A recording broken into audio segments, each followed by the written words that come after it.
السلام عليكم ورحمة الله وبركاته. أهلا بيكم يا حبايبي، يا رب تكونوا بخير وفي أفضل حال. النهاردة هنعمل بسكوت حلو قوي للعيد. كل سنة وانتوا طيبين، ويا رب عيدكم مبارك يا رب، ورمضان كريم عليكم ان شاء الله. البسكوت هيعجبكم قوي لانه سهل جدا، مش هنعمله في الفرن، هنعمله على الطاسة، واحلى بسكوت هتاكلوه. بسكوت صحي جدا مناسب لنظام الكيتو واللو كارب ومرضى السكر وحساسية الجلوتين، بدون بيض وبدون دهون، صحي جدا جدا. بجد من احلى البسكوتات اللي هتجربوها، مفيد جدا وكمان هيدي طاقة للاولاد، وبجد هيغنيهم عن اي حاجة حلوة من بره، لان ده صحي جدا وكمان هيديهم طاقة ومفيد جدا جدا. تعالوا نشوف البسكوت القمر ده عملناه ازاي، ونشوف المكونات ونشوف الطريقة.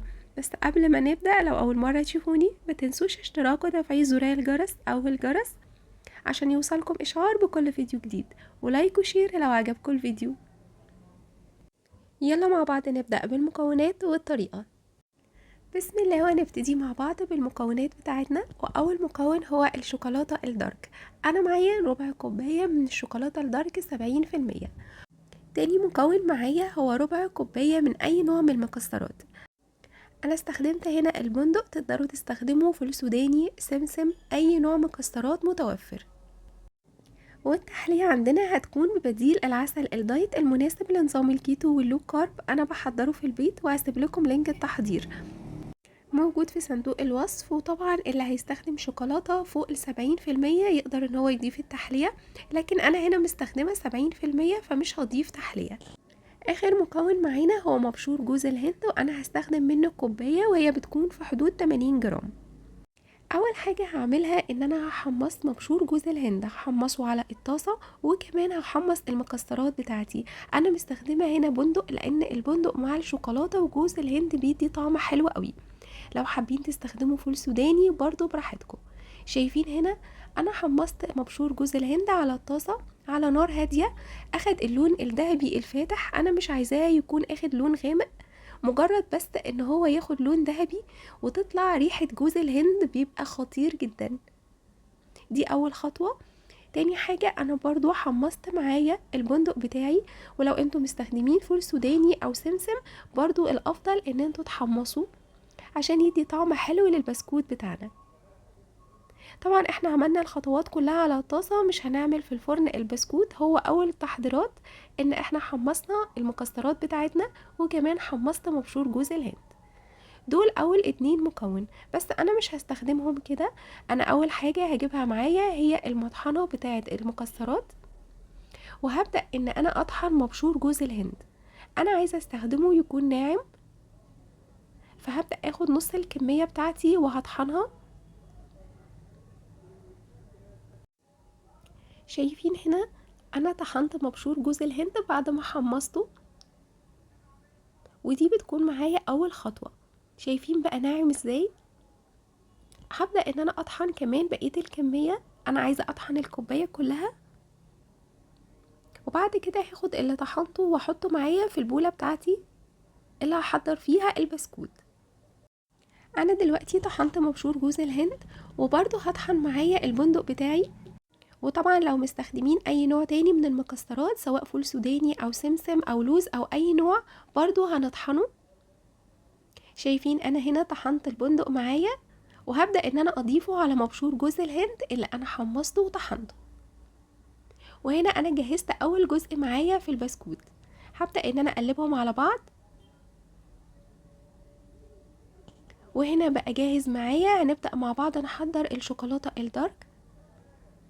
هنبدأ ان احنا نحطها في بولة معانا ونسيحها في الميكروويف او على حمام مية سخنة. انا هنا حطيتها في الميكروويف 20 ثانية، وبدأت ان انا اقلبها وبقت جاهزة معايا. ودلوقتي هبدأ اخد الشوكولاتة الدارك اللي انا سيحتها، وهضيفها على مبشور جوز الهند والبندق اللي انا حمصتهم وطحنتهم. شايفين مكونات البسكوت؟ كلها مكونات مضادات للأكسدة، كلها مكونات تدي طاقة، مفيدة جدا ومشبعة. يعني هتاكلوا البسكوت وفي نفس الوقت هتحسوا ان انتوا شبعانين، مش هتقدروا تاكلوا كمية كبيرة، وكمان هتاخدوا تحلية حلوة قوي. انا هنا قلبت المكونات كلها مع بعض، وعايزاهم يختلطوا كويس جدا. شايفين هنا خليط البسكوت كده يعتبر جاهز معايا. هنجيب معانا الصينية بتاعتنا ونحط فيها ورق زبدة، وبعد كده هنجيب القطعات اللي احنا عايزين شكل البسكوت عليها. يعني لو عايزين تعملوها شكل دواير او شكل قلب او مربع، يعني حسب الشكل اللي انتوا حابينه. تقدروا تعملوا اشكال مختلفة للاولاد.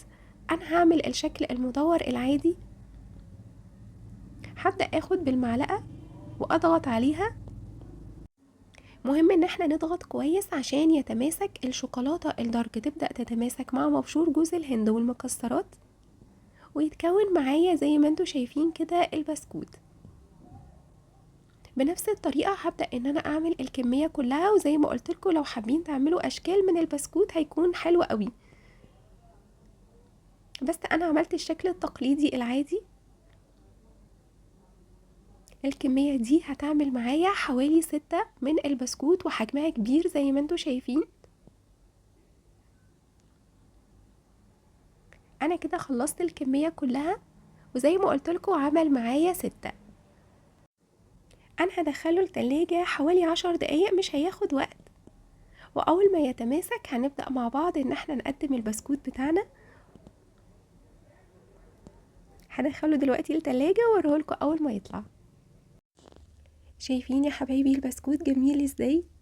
بجد حلو قوي. يعني انا حطيته ربع ساعة بس، تماسك وطلعته على طول. بعد كده هسيبه بره لان احنا الجو كويس، يعني مش جو حر. لكن لو الجو حر بعد كده يعني تطلعوا الجزء اللي انتوا هتاكلوه. لو هتاكلوا واحدة والباقي تاني تدخلوه التلاجة. دلوقتي المقادير موجودة على الشاشة اللي حابب ان هو ياخدها سكرين شوت. بجد البسكوت حلو قوي. يعني هو ما بين البسكوت وما بين الكوكيز، وكمان هو سقعان كده فحلو قوي. يعني تحسوا ان هو بيرطب كده وبيحلي، فحلو قوي. يعني يا رب ان شاء الله لما تجربوه يعجبكم. هستنى رأيكم واستنى تعليقاتكم الجميلة والحلوة اللي بستناها. وصفة حلوة جدا وسهلة وسريعة ومكوناتها بسيطة جدا. وطبعا الكحك الكيتو هو اساس العيد، هو الكحك. ان شاء الله تجربوه يعجبكم. ما استخدمتش فيه سمنة او زبدة او زيت، وطالع دايب جدا وطعمه حلو قوي. ان شاء الله تجربوه يعجبكم. هسيب لكم اللينك موجود في صندوق الوصف. ان شاء الله تجربوا الوصفات وتعجبكم. ولو عجبكم الفيديو واستفدتوا منه ما تنسونيش من اللايك، ويا ريت شير لاصحابكم ولحبايبكم عشان يجربوا الوصفات الصحية ويستفيدوا منها. ان شاء الله اشوفكم في وصفات كتيرة وصحية بأمر الله. استودعكم الله الذي لا تضيع ودائعه. مع الف سلامة.